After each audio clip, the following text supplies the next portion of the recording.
Hello friends, welcome to अपना classes.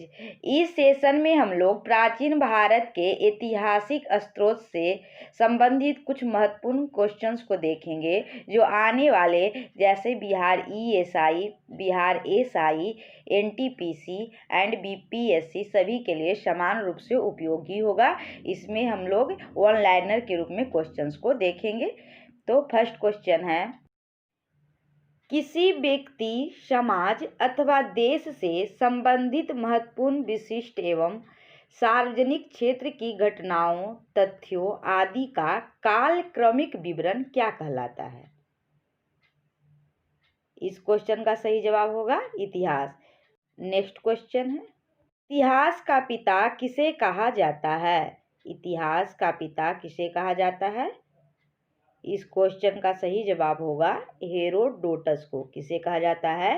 Herodotus को इतिहास का पिता कहा जाता है। नेक्स्ट क्वेश्चन है, प्राचीन भारत के इतिहास से संबंधित प्रथम वास्तविक पुस्तक किसे माना जाता है? प्राचीन भारत के इतिहास से संबंधित प्रथम वास्तविक पुस्तक किसे माना जाता है?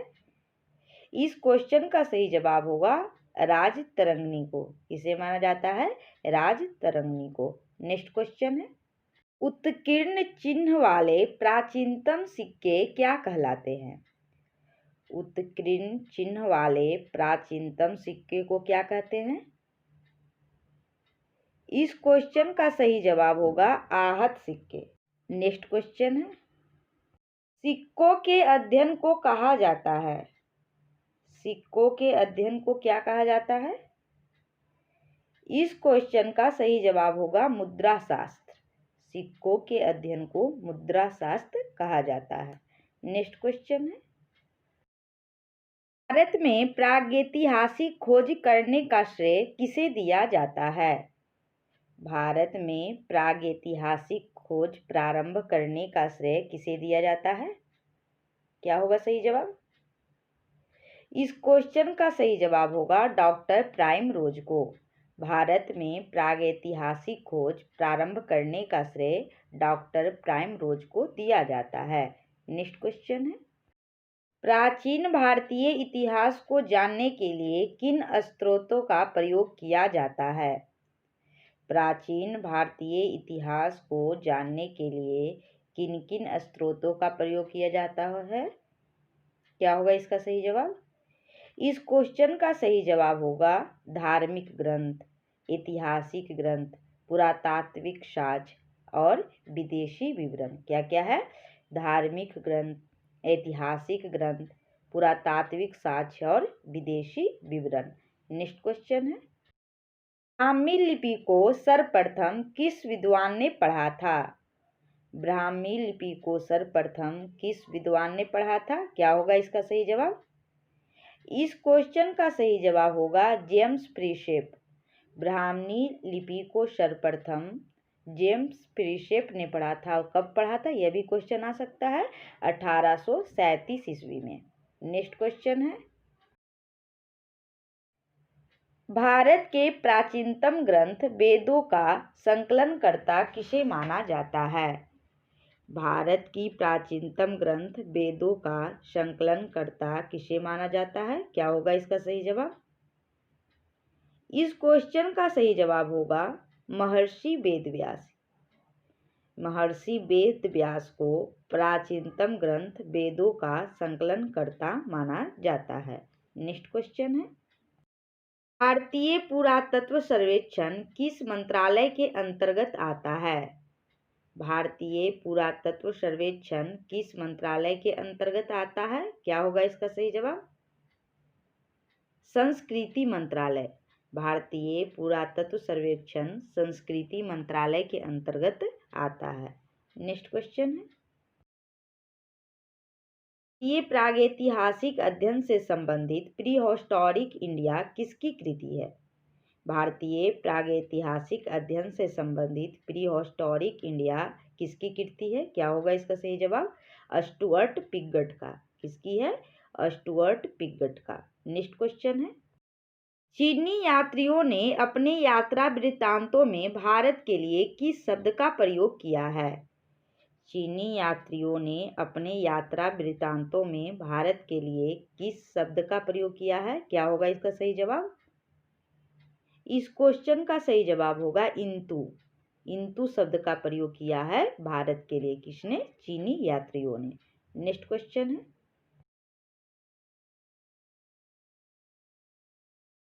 उत्कीर्ण लेखों के अध्ययन को क्या कहा जाता है? उत्कीर्ण लेखों के अध्ययन को क्या कहा जाता है? क्या होगा इसका सही जवाब? अभिलेख शास्त्र। उत्कीर्ण लेखों के अध्ययन को अभिलेख शास्त्र कहा जाता है। नेक्स्ट क्वेश्चन है, लिपियों के विकास के अध्ययन को क्या कहा जाता है? लिपियों के विकास के अध्ययन को क्या कहा जाता है? क्या होगा इसका सही जवाब? पूरा लिपि विद्या। लिपियों के विकास के अध्ययन को पूरा लिपि विद्या कहा जाता है। नेक्स्ट क्वेश्चन है,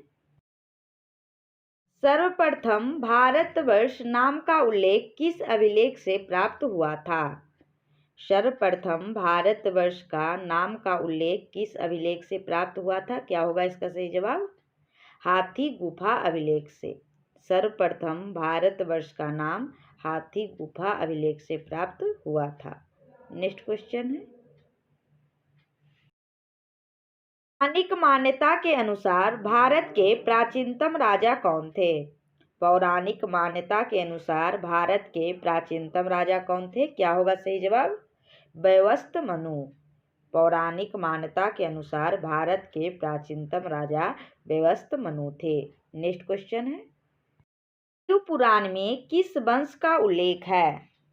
वायु पुराण में किस वंश का उल्लेख है? क्या होगा सही जवाब? गुप्त वंश का। वायु पुराण में गुप्त वंश का उल्लेख है। नेक्स्ट क्वेश्चन है, कौटिल्य के अर्थशास्त्र से किस वंश के इतिहास की जानकारी मिलती है?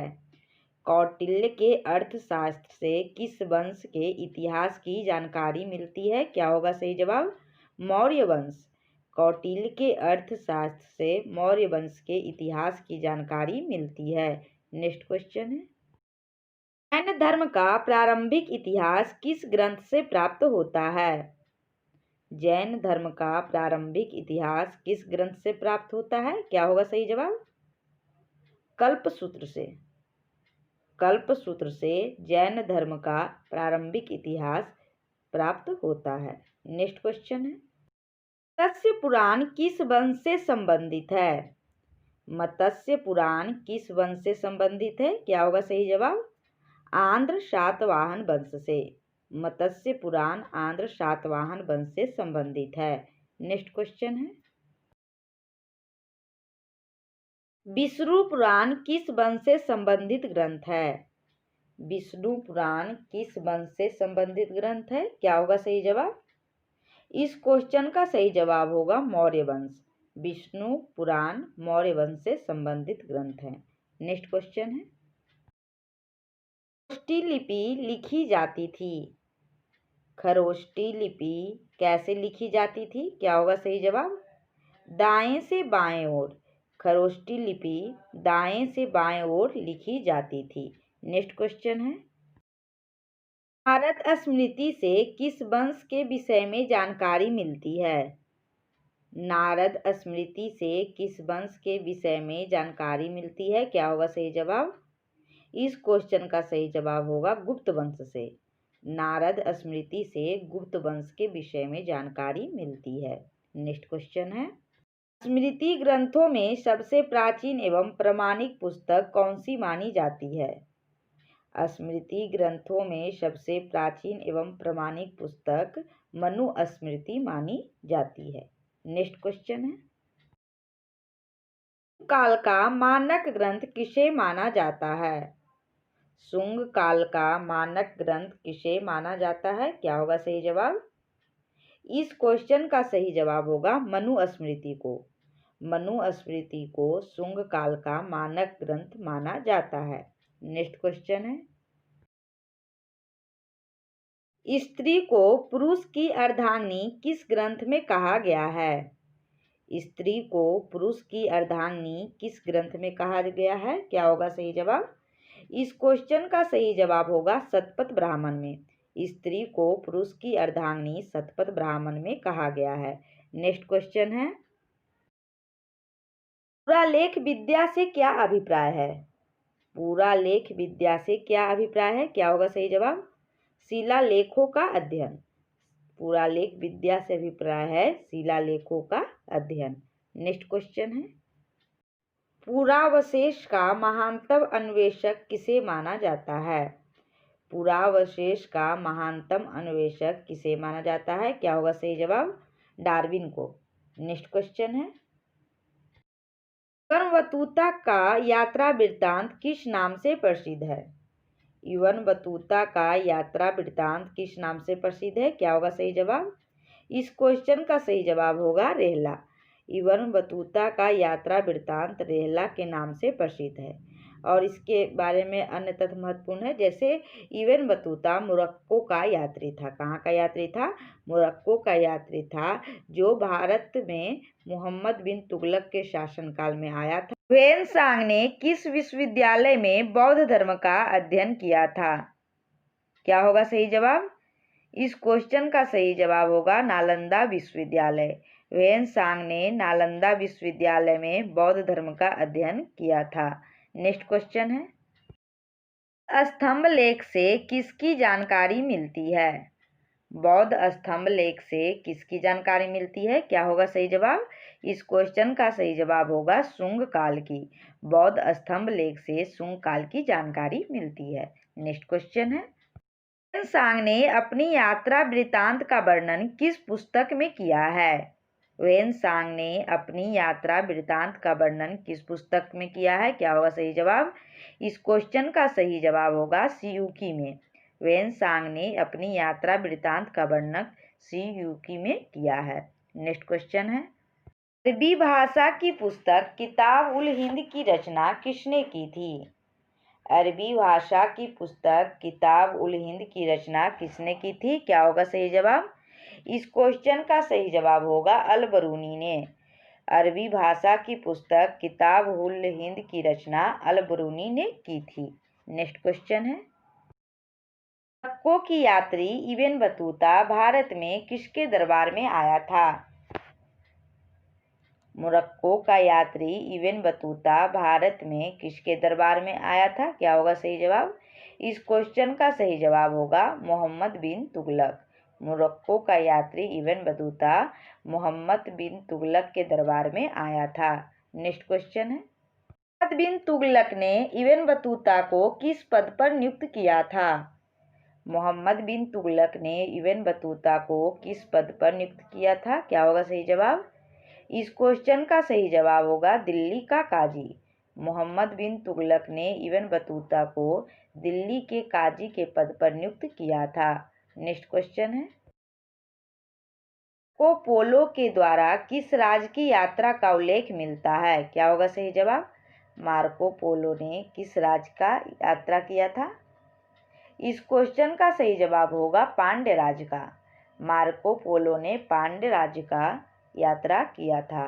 नेक्स्ट क्वेश्चन है, पतंजलि के महाभाष्य से किस वंश के इतिहास का पता चलता है? पतंजलि के महाभाष्य से किस वंश के इतिहास का पता चलता है? क्या होगा सही जवाब? इस क्वेश्चन का सही जवाब होगा शुंग वंश का। पतंजलि के महाभाष्य से शुंग वंश के इतिहास का पता चलता है। नेक्स्ट क्वेश्चन है, प्रथा का प्रथम लिखित साक्ष्य किससे प्राप्त होता है? सती प्रथा का प्रथम लिखित साक्ष्य किससे प्राप्त होता है? क्या होगा सही जवाब? इस क्वेश्चन का सही जवाब होगा भानुगुप्त के एरन अभिलेख से। भानुगुप्त के एरन अभिलेख से सती प्रथा का प्रथम लिखित साक्ष्य प्राप्त होता है। नेक्स्ट क्वेश्चन है, हाथी गुफा अभिलेख किस शासक से संबंधित है? हाथी गुफा अभिलेख किस शासक से संबंधित है? क्या होगा सही जवाब? इस क्वेश्चन का सही जवाब होगा कलिंग नरेश खारवेल। कलिंग नरेश खारवेल से हाथी गुफा अभिलेख संबंधित है। और अदर अभिलेख को देखें तो जैसे एहोल अभिलेख पुलकेशिन द्वितीय से संबंधित है। एहोल अभिलेख पुलकेशिन द्वितीय से संबंधित, जबकि नासिक अभिलेख गौतमी बलश्री से संबंधित है। नासिक अभिलेख गौतमी बलश्री से संबंधित है और जूनागढ़ अभिलेख रुद्रदामन से संबंधित है। जूनागढ़ अभिलेख रुद्रदामन से संबंधित है, जबकि प्रयाग स्तंभ अभिलेख समुद्रगुप्त से संबंधित है। हाथी गुफा अभिलेख कलिंग नरेश खारवेल से, ऐहोल अभिलेख पुलकेशिन द्वितीय से, नासिक अभिलेख गौतमी बलश्री से और जूनागढ़ अभिलेख रुद्रदामन से। नेक्स्ट क्वेश्चन है, ऐहोल अभिलेख किससे संबंधित है? ऐहोल अभिलेख किससे संबंधित है, किस शासक से संबंधित है? इस क्वेश्चन का सही जवाब होगा पुलकेशिन द्वितीय से। अभी हम लोग देखे थे ऐहोल अभिलेख पुलकेशिन द्वितीय से संबंधित है। जैसे हाथी गुफा अभिलेख कलिंग नरेश खारवेल से, ऐहोल अभिलेख पुलकेशिन द्वितीय से, नासिक अभिलेख गौतमिक बलश्री से, जूनागढ़ अभिलेख रुद्रदामन से, प्रयाग स्तंभ अभिलेख समुद्रगुप्त से, मंदसौर अभिलेख मालवा नरेश यशोवर्मन से और ग्वालियर अभिलेख प्रतिहार नरेश भोज से और देवपाड़ा अभिलेख बंगाल शासक विजयसेन से, जबकि भित्री एवं जूनागढ़ अभिलेख स्कंदगुप्त से। एक बार और देख लेते हैं। हाथी गुफा अभिलेख कलिंग नरेश खारवेल, ऐहोल अभिलेख पुलकेशिन द्वितीय, नासिक अभिलेख गौतमी बलश्री, जूनागढ़ अभिलेख रुद्रदामन, प्रयाग स्तंभ अभिलेख समुद्रगुप्त, मंदसौर अभिलेख मालवा नरेश यशोवर्मन, ग्वालियर अभिलेख प्रतिहार नरेश भोज, देवपाड़ा अभिलेख बंगाल शासक विजयसेन, भित्री व जूनागढ़ अभिलेख स्कंदगुप्त से। इस प्रकार प्राचीन भारत के ऐतिहासिक स्रोत से संबंधित टॉप 40 क्वेश्चन का यह सेशन समाप्त हुआ। यह एक छोटा सा सेशन था, इसमें डिटेल नहीं दिया गया था क्योंकि एग्जाम नज़दीक है। इसमें ज़्यादा से ज़्यादा क्वेश्चन रिवीजन की दृष्टि से बनाया गया था। Thank you for watching.